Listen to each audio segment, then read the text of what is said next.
So, ayan na yung pork chop. Nilaga ko lang siya. Tapos, wala talagang timpla yan siya.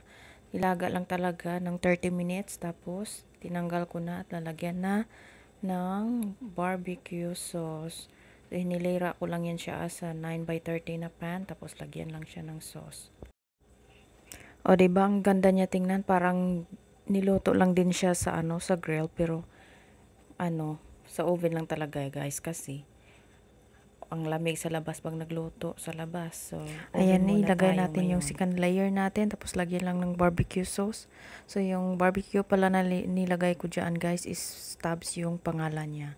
So, ayan, i-check na natin yung ating baked potato habang niluluto din natin yung ating barbecue sa ibaba. So, ayan, luto na siya, guys. At dagdagan din natin ng dinner rolls para sa ating hapunan. Tapos, meron din tayong pagulay na broccoli. Steamed broccoli lang yan siya, guys. So, ayan, ready na ang lahat.